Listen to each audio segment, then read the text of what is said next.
You'll have a lot of happy people on your hands when they get a chance to read Suicide Pact, the radical expansion of presidential powers and the assault on civil liberties, written by none other than the senior judicial analyst for Fox News and best-selling author, Judge Andrew Napolitano. Judge, good morning. Gentlemen, how are you? Pleasure to be on with you guys. Yeah, we're thrilled and honored that you would take time out of your day for us, sir. Thanks a lot. Well, thank you, and thanks for sharing the microphone with me and with your listeners.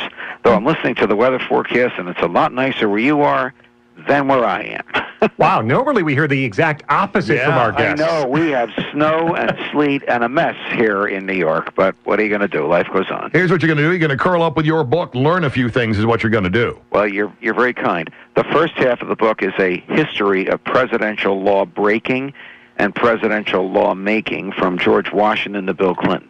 The second half of the book focuses in some significant detail on the behavior of George W. Bush and Barack Obama as they broke the law and violated the Constitution in the War on Terror. The lesson of the book is that every president relies upon and uses as a legal, moral, and political basis the unpunished, unlawful behavior of his predecessors, what his predecessors got away with to justify his own excesses. So we see things like George Washington cutting off the heads of soldiers in the American Revolution, even though they were volunteers, because they decided to go home. John Adams arresting people for being critical of his presidency. Abraham Lincoln in the Civil War arresting 3,000 newspaper reporters and editors in the North because they were critical of his management of the war. Woodrow Wilson arresting people for singing German songs in public during World War I and for reciting the Declaration of Independence outside of draft board offices. FDR sending the FBI to seize gold held by private individuals in their homes, even though the possession of it was perfectly lawful. All of those things have the same theme in common. It's wartime. Mm-hmm. In wartime, the government needs more cash. People will give it more cash. People will stand online for goods that are rationed, even though the rationing is not necessary. And they will look the other way when the president does things because he claims it will keep us safer. Second half of the book zeroes in on profoundly unlawful and destructive behavior of the two post 9/11 presidents. And I have to put in a word for President Obama to thank him for helping me to sell the book. The book is out this week. It was obviously finished in production. Right. 6 or 7 months ago. Who could have known he would decide on his own to take 5 million illegal foreign nationals and tell them that if they do A, B, C, D, and E, he won't deport them? And he made up the A, B, C, D, and E. Mm-hmm. He violated the law. He nullified the law. He neutered the Congress, and he neutered the voters sending people to Congress, because when we send people to Congress, we expect that they will write the laws and the president will enforce the laws that they have written, and that's not what we have today. Judge Andrew Napolitano with us. The book Suicide Pact, the radical expansion of presidential powers and the assault on civil liberties. I think you kind of got to this, but circle back. The question I was going to ask is, how do we let them get away with this? Why do Americans allow the presidency to get away with it? And you were saying it's kind of a stair-step process, but the stairs only go up. They don't come back down. Yes, it's very nicely put. The stairs only go up. And, of course, there are many, many culprits here. Both George W. Bush and Barack Obama have mysteriously claimed, bear with me for a moment, that they received powers from some source other than the Constitution and other than federal law. When asked what those sources were, they wouldn't or couldn't name them. Well, of course they can't name them. The sources don't exist. This is just a mythical claim that they have relied on. So, but they are not the only culprits. When Barack Obama on his own declared war on Libya and sent American planes to bomb Libya, he literally was using American missiles to destroy American military equipment that had been paid for by American taxpayers that was sent to Colonel Gaddafi. Gaddafi was killed. The country was put into chaos. Our own ambassador was assassinated. It began a domino act. Only Congress can declare war, not the president. Did Congress nullify what the president did? No. Did Congress ever declare war on Libya? No. Did Congress do anything to prevent this from happening again? No. So Congress is a culprit. When President Barack Obama used drones to kill Americans in Yemen, Americans who were not engaged in violence, Americans who had not been charged with a crime, convicted of a crime, or sentenced for a crime. He did so because he said it was too difficult and too inconvenient to provide them with due process. About a month before he killed these Americans, their father and grandfather filed a lawsuit against the president, asking a federal judge to prevent the president from killing his son and his grandchildren. The federal judge laughed at him and said, well, American presidents don't do this. How could I sign an order telling him to obey the law? A month after the judge threw the case out, the son and the grandsons were dead by CIA drones unleashed at the president's order. So you have examples in the book of federal courts and members of Congress, and ultimately the American people, permitting this to go on. Judge Andrew Napolitano with us. It's Riley and Scott here on WROK. His new book is Suicide Pact. Before we get too far away from it, you mentioned the president helping you to sell some books here with the executive action on immigration. Let's put it this way. It's an unintentional unwitting now. Yeah, well, absolutely. I'm sure he's not thrilled about it. But there's so much talk, Judge, about what the appropriate action by the House is. Everyone in the House, John Boehner says it won't stand, it's totally unconstitutional, we're going to act on this. No one seems to be able to come together on what the correct course of action is. What should they do? When John Boehner files a lawsuit, and his lawyer is a dear friend of mine and a brilliant legal scholar, but I disagree with his judgment because I think the first federal judge that sees this will throw it out. I think that federal judge will also say, please advise your client that the remedy for him is right there in the Constitution. As odious as it is, as disastrous as it was the last time this remedy was used, the remedy is there, and it's called impeachment. Now, I'm not giving the House political advice.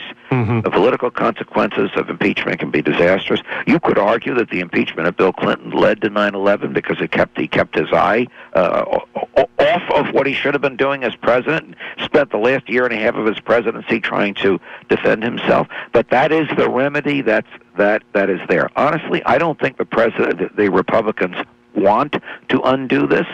I think they're happy that he's doing what he's doing because it gives them a foil, it gives them a target to attack. The president is immensely unpopular, and it makes Republicans more popular. Now, Judge, you, as you pointed out, the first half, you're dealing with George Washington, you're dealing with John Adams, you mentioned Abraham Lincoln, and then you mentioned the Woodrow Wilson thing, which I can remember when my kids were in school. My son came home, we talked about the Sedition Act, and we talked about, and he looked at me and goes, did this really happen here?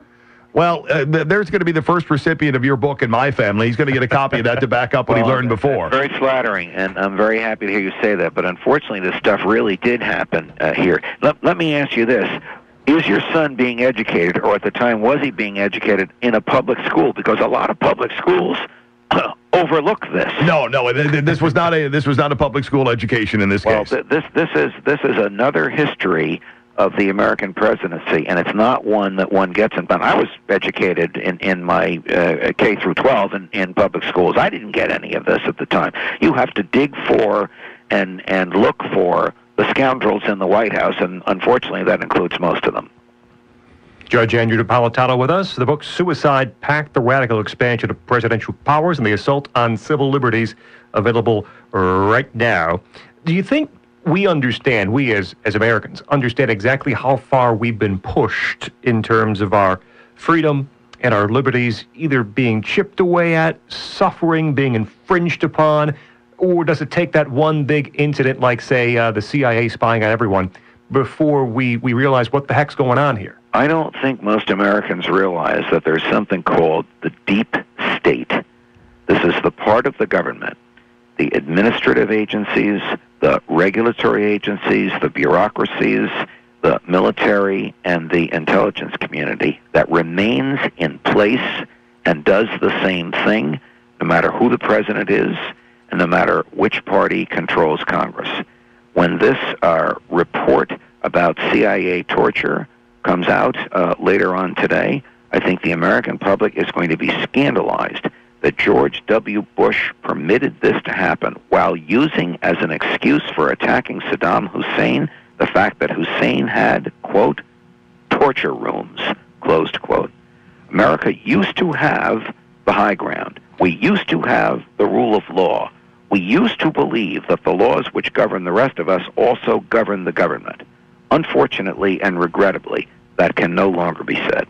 Judge, in addition to the shocked reactions of our fellow citizens when this report comes out, what do you think is going to happen globally? I'm seeing a lot of speculation on what's going to go down when this report comes out. Nothing, because the techniques of torture, and the fact that they were used and the people on whom they were used is well known. What is not known is the ultimate conclusion of this report, and that's what's driving the Intelligence Committee and the Bush administration veterans crazy, because the conclusion of the report is that the torture did not produce actionable intelligence. It did not give intelligence to the torturers. It did not save lives. It did not help them catch more bad guys. You see, the argument for torture by the torturers is that it works. This report, prepared by the regulators of the CIA, will argue not only did the CIA lie to us, not only did it lie to us about effectiveness, not only did it lie to us about what it was doing and the number of times it was doing it, to whom it was doing it, it also lied to us about whether it worked, because it didn't. And the report, as I understand it, will quote people in the CIA to say that it didn't work. So that's the killer. That's what's going to open up a new debate, and I think that debate will start in about 2 hours. Judge Andrew Napolitano with us. Suicide Pact is the book. It's Riley and Scott here on WROK. As we look toward 2016, we will find a new president. Are these the kind of questions people should be asking in debates instead of ones about banning birth control? How far will you take presidential powers for a potential President Scott Walker, say, in January 2017? Well, the answer is yes. I mean, every person running for president should have to answer these questions. Now, I'm a bit of a cynic because I think that Republicans are the same as Democrats. There are two Republicans whose names have been mentioned who would seriously re-examine this, but the remaining Republicans and all of the Democrats would not. The only two who would examine the morality and the constitutionality and of all this, in my opinion, are Rand Paul and Ted Cruz. I happen to be a fan of Scott Walker for a variety of reasons. I mean, he proves that government can work and that it can be minimal and non-intrusive. But I don't believe that he is of the philosophical value set that he would intrude upon this type of history. Rand Paul and Ted Cruz would.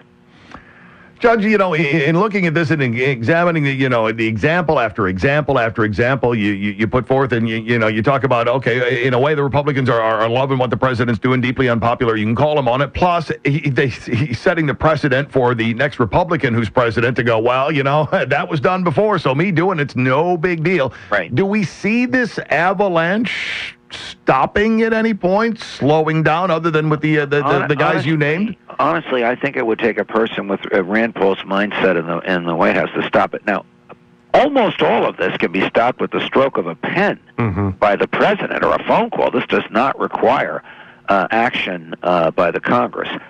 What will stop it?